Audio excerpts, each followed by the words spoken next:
ओम श्री साईनाथाय नमः। श्री साई सच्चरित्र अध्याय 6। रामनवमी उत्सव व मस्जिद का जीर्णोद्वार। गुरु के कर स्पर्श की महिमा।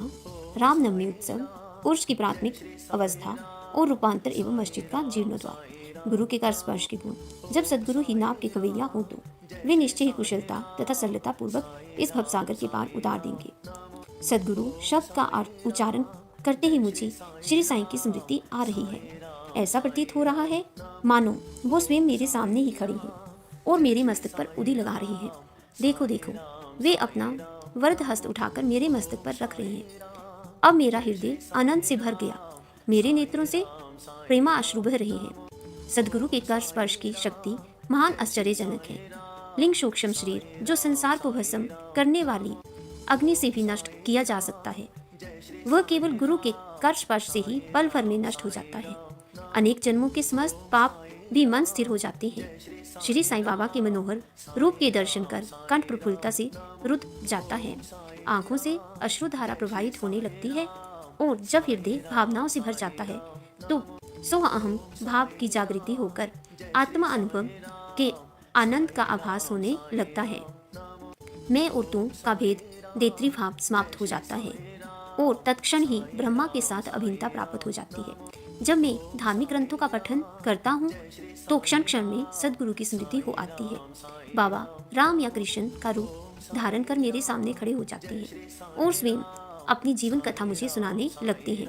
अर्थात जब मैं भगवान का स्मरण करता हूँ तब बाबा श्री कृष्ण का रूप धारण कर लेते हैं और तब मुझे ऐसा प्रतीत होने लगता है कि वे भगवत या भक्तों के कल्याणार्थ उद्धृत गीता सुना रहे हैं। जब कभी भी मैं किसी से वार्तालाप किया करता हूँ तो मैं बाबा की कथाओं को ध्यान में लाता हूँ जिससे उनका उपयुक्त अर्थ समझाने में सफल हो सकूं। जब मैं लिखने के लिए बैठता हूँ तब एक शब्द या वाक्य की रचना भी नहीं कर पाता, परंतु जब वे स्वयं कृपा कर मुझसे लिखवाने लगते हैं तब फिर उसका कोई अंत नहीं होता। जब भक्तों में अहंकार की वृद्धि होने लगती है तो वे शक्ति प्रदान कर उसे अहंकार शून्य बनाकर अंतिम ध्येय की प्राप्ति करा देते हैं तथा उसे संतुष्ट कर अक्षय सुख का अधिकारी बना देते हैं। जो बाबा को नमन कर अन्य भाव से उनकी शरण में जाता है फिर उसे कोई साधना करने की आवश्यकता नहीं है। धर्म, अर्थ, काम और मोक्ष उसे सहज ही प्राप्त हो जाते हैं। ईश्वर के पास पहुंचने के 4 मार्ग हैं: कर्म, ज्ञान, योग और भक्ति। इन सब में से भक्ति मार्ग अधिक कंटकाकीर्ण गड्ढों और खाइयों से परिपूर्ण है, परंतु यदि सदगुरु पर विश्वास कर गड्ढों और खाइयों से बचते और पदा अनुक्रम करते हुए सीधे अक्षर होते जाओगे तो तुम अपने ध्येय अर्थात ईश्वर के समीप आसानी से पहुंच जाओगे। श्री साईं बाबा ने निश्चयात्मक स्वर में कहा है कि स्वयं ब्रह्मा और उनकी विशुभ उत्पत्ति, रक्षण और लय करने आदि की भिन्न भिन्न शक्तियों के पृथक तत्व में भी एक तत्व है। इसे ही ग्रंथकारों ने दर्शाया है। भक्तों के कल्याणार्थ श्री साईं बाबा ने स्वयं जिन वचनों का आश्वासन दिया था उसको नीचे उद्धृत किया जाता है। मेरे भक्तों के घर अन्न और वस्त्रों का कभी भी अभाव नहीं होगा।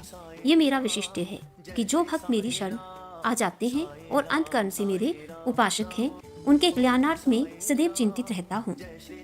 कृष्ण भगवान ने भी गीता में यही समझाया है, इसलिए भोजन तथा वस्त्र के लिए अधिक चिंता न करो। यदि कुछ मांगने की ही अभिलाषा है तो ईश्वर को ही भिक्षा में मांगो। संसारिक मानव व उपाधियां त्याग कर ईश कृपा का अभेदान प्राप्त करो और उन्हीं के द्वारा सम्मानित हो। संसारिक विभूतियों से कुपथगामी मत बनो। अपने इष्ट को दृढ़ता से पकड़े रहो। समस्त इंद्रियों और मन को ईश्वर चिंतन में प्रवृत्त रखो। किसी पदार्थ से आकर्षित ना हो। सदैव मेरे स्मरण में मन को लगाए रखो ताकि वह देह, संपत्ति व ऐश्वर्य की ओर प्रवृत्त ना हो। तब चित्त स्थिर, शांत व निर्भय हो जाएगा। इस प्रकार की मन स्थिति प्राप्त होना इस बात का प्रतीक है कि वह सुसंगीत में है। यदि चित्त की चंचलता नष्ट न हुई तो उसे एकाग्र नहीं किया जा सकता। बाबा के उपयुक्त को उद्धृत कर ग्रंथकार शिरडी के रामनवमी उत्सव का वर्णन करता है। शिरडी में मनाए जाने वाले उत्सवों में रामनवमी अधिक धूमधाम से मनाई जाती है। अतएव इस उत्सव का पूर्ण विवरण जैसा कि साई लीला पत्रिका 1925 के पृष्ठ 197 पर प्रकाशित हुआ था, यहाँ संक्षेप में दिया जाता है। प्रारंभ कोपरगांव में श्री गोपाल राव गुंट नाम के एक इंस्पेक्टर थे। वे बाबा के परम भक्त थे। उनकी 3 स्त्रियां थी, परंतु एक की भी संतान न थी। श्री साईं बाबा की कृपा से उन्हें एक पुत्र रतन की प्राप्ति हुई। इस हर्ष के उपलक्ष्य में सन 1897 में उन्हें विचार आया कि शिरडी में मेला तथा उर्स भरवाना चाहिए। उन्होंने ये विचार शिरडी के अन्य भक्त तात्या पाटिल, दादा कोत्ते पाटिल और माधवराव के समक्ष विचारणार्थ प्रकट किया। उन सभी को ये विचार अति रुचिकर प्रतीत हुआ तथा उन्हें बाबा की भी स्वीकृति और आश्वासन प्राप्त हो गया।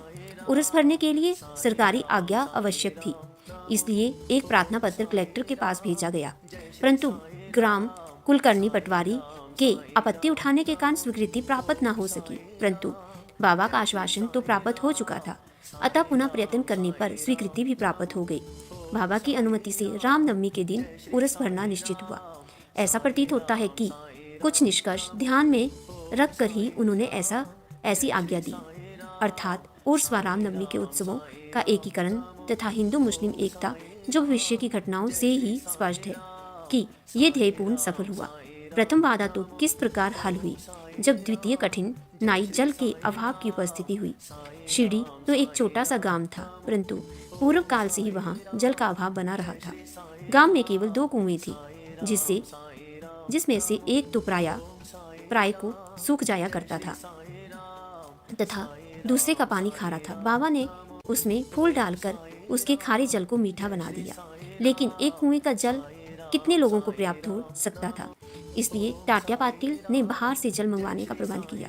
लकड़ी व बांसों की कच्ची दुकानें बनाई गई तथा कुश्तियों का भी आयोजन किया। गोपाल पापगुड़ के एक मित्र दामू अन्ना कासार अहमदनगर में रहते थे। वे भी संतानहीन होने के कारण दुखी थे। श्री साईं बाबा की कृपा से उन्हें भी एक पुत्र रतन की प्राप्ति हुई थी। श्री गुड़ ने उनसे एक ध्वज देने को कहा। एक ध्वज जागीरदार श्री नाना साहेब नमोनकर ने भी दिया। ये दोनों ध्वज बड़े समारोह के साथ गांव में से निकाले गए और अंत में उन्हें मस्जिद, जिसे बाबा द्वारका माई के नाम से पुकारते थे, उसके कोनों पर फहरा दिया गया। ये कार्यक्रम अभिवत पूर्वत ही चल रहा था। चंदन समारोह। इस मेले में एक कार्यक्रम का भी श्री गणेश हुआ, जो चंदन उत्सव के नाम से प्रसिद्ध है। ये कोरहल के एक मुस्लिम भक्त श्री अमीर सक्कर दलाल के मस्तिष्क की सूझ थी।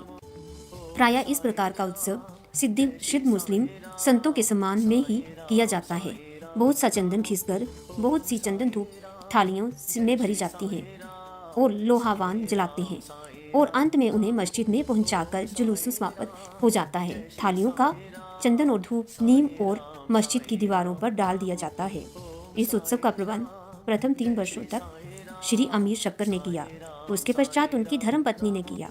इस प्रकार हिंदुओं द्वारा ध्वज व मुसलमानों के द्वारा चंदन का जुलूस एक साथ चलने लगा और अभी तक उसी तरह चल रहा है। प्रबंध। रामनवमी का दिन श्री साईं बाबा के भक्तों को अत्यंत ही प्रिय और पवित्र है।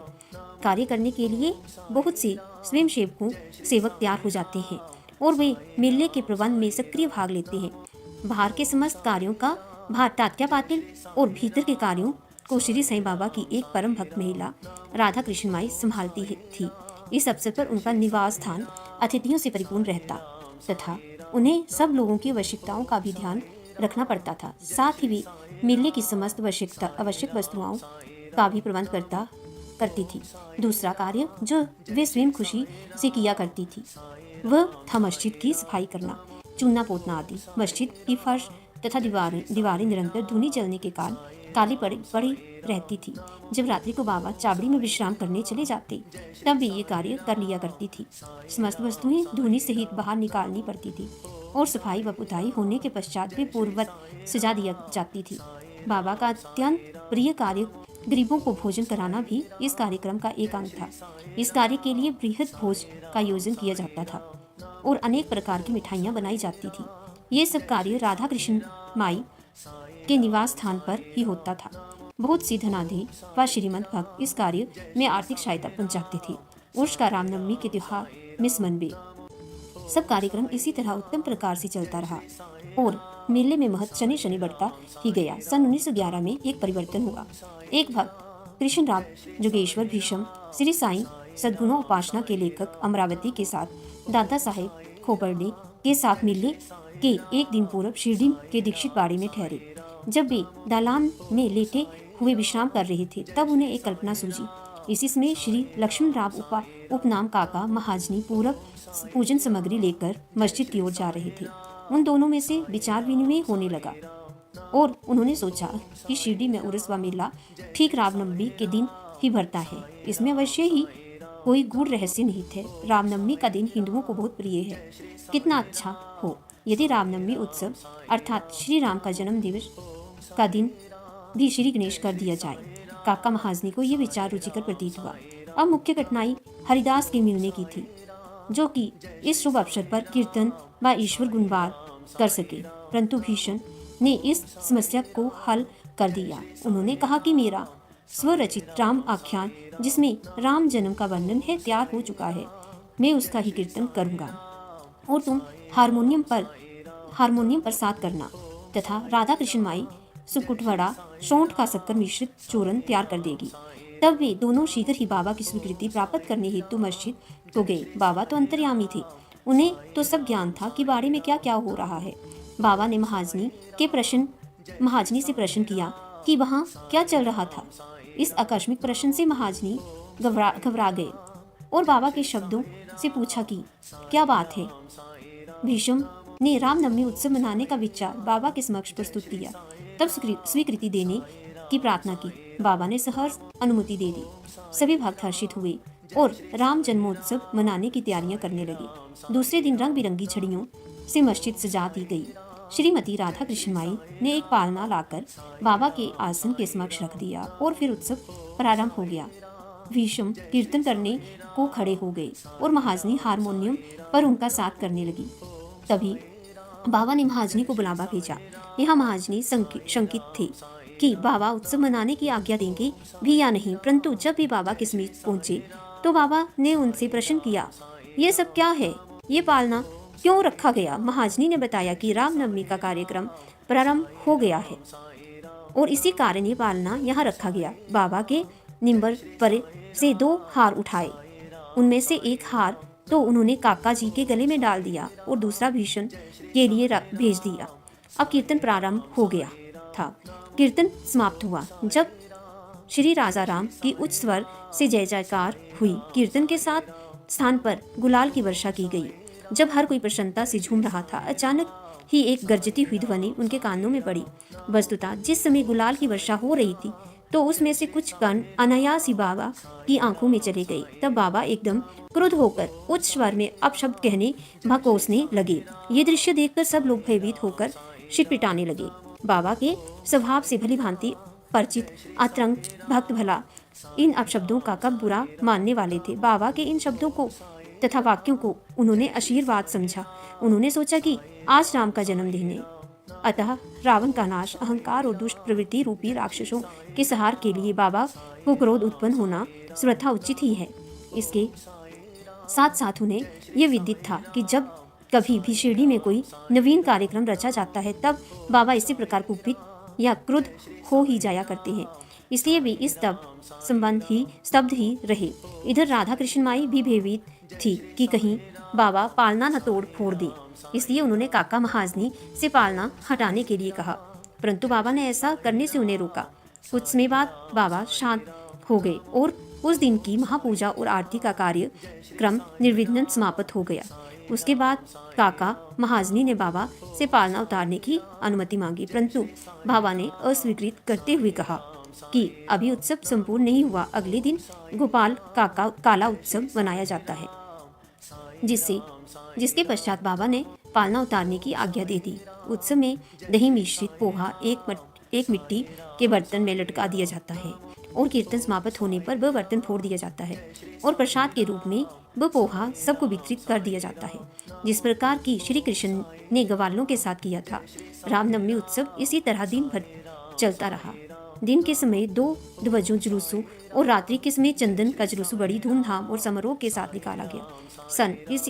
इस समय के पश्चात ही उर्स का उत्सव रामनवमी के उत्सव में परिवर्तित हो गया। अगले वर्ष सन 1912 में रामनवमी के कार्यक्रमों की सूची में वृद्धि होने लगी। श्रीमती राधा कृष्ण माई ने चैत्र की प्रतिपदा से नाम सप्ताह प्रारंभ कर दिया। लगातार दिन रात 7 दिन तक भगवत नाम लेना नाम सप्ताह कहलाता है। सब भक्त इसमें बारी बारी से भाग लेते हैं। वे भी प्रातःकाल सम्मिलित हो जाया करती थी। देश के सभी भागों में रामनवमी का उत्सव मनाया जाता है, इसलिए अगले वर्ष हरिदास के मिलने की कठिनाई पुनः उपस्थिति हुई, परंतु उत्सव के पूर्ववत ही ये समस्या हल हो गई। 5-6 दिन पूर्व श्री महाजनी की बाला युवा से अकस्मात भेंट होगी। बुआ साहब आधुनिक तुकाराम के नाम से प्रसिद्ध थे और इस वर्ष कीर्तन का कार्य उन्हें ही सौंपा गया। अगले वर्ष सन 1913 में श्री हरिदास सतारा जिले केवला भूप सातारकर बृहद सिद्धि कवेटे ग्राम में प्लेग का प्रकोप होने के कारण अपने गांव में हरिदास का कार्य नहीं कर सकते थे। इस समय वर्ष वे शिरडी में आए। काका साहिब दीक्षित ने उन्हें कीर्तन के लिए बाबा से अनुमति प्राप्त की। बाबा ने उन्हें यथेष्ट पुरस्कार दिया। सन 1914 में हरिदास की कठिनाई स्वयं सदैव बाबा ने हल कर दी। उन्होंने ये कार्य स्थायी रूप से दास गुरु महाजन के सौंप दिया। तब से वे इस कार्य को उत्तम रीति से सफलता और दृढ़ता पूर्वक पूर्ण लगन से निभाते रहे। सन 1912 में उत्सव के अवसर पर लोगों की संख्या में उत्तरोत्तर वृद्धि होने लगी। चैत्र शुक्ल अष्टमी से द्वादशी तक शिरडी में लोगों की संख्या में इतनी अधिक वृद्धि हो जाया करती थी मानो मधुमक्खी का छत्ता ही लगा हो। दुकानों की संख्या में वृद्धि ही होती गई। प्रसिद्ध पहलवानों की कुश्तियां होने लगी। गरीबों को बृहद स्तर पर भोजन कराया जाने लगा। राधा कृष्ण माई के घोर परिश्रम के फलस्वरूप शिरडी को संस्थान का रूप मिला।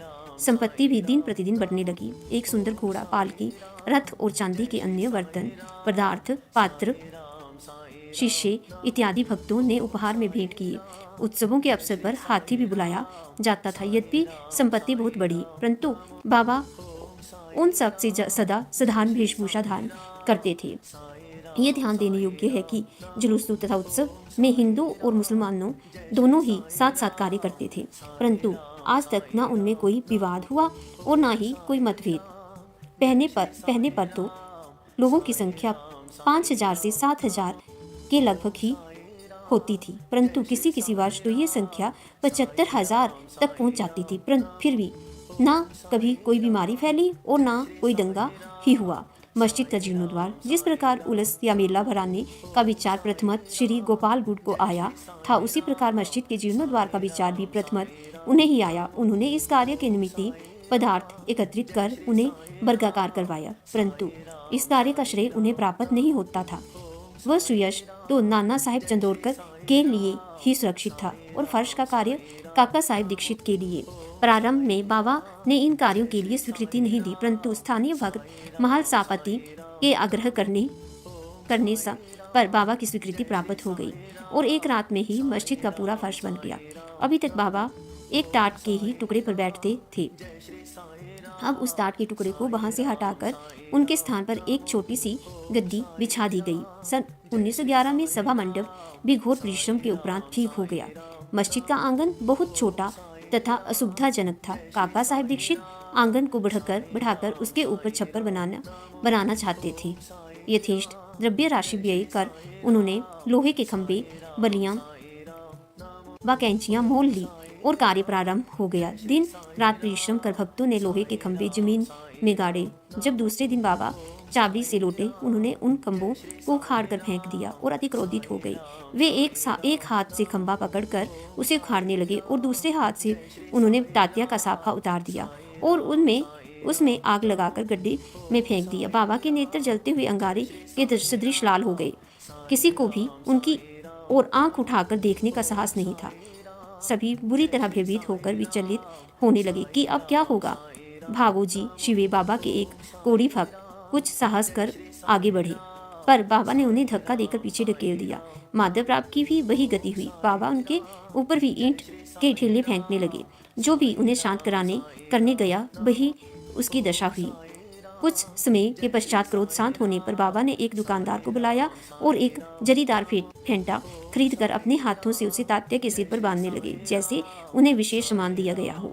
यह विचित्र व्यवहार देखकर भक्तों को आश्चर्य हुआ कि वे नहीं समझ पा रहे थे कि किस अज्ञात कारण से बाबा इतने क्रोधित हुए उन्होंने तात्या को क्यों पीटा और तत्क्षण ही उनका क्रोध क्यों शांत हो गया। बाबा कभी कभी अति गंभीर तथा शांत मुद्रा में रहते थे और बड़े प्रेम पूर्वक वार्तालाप किया करते थे, परंतु अनायास ही बिना किसी गोचर कारण के भी क्रोधित हो जाया करते थे।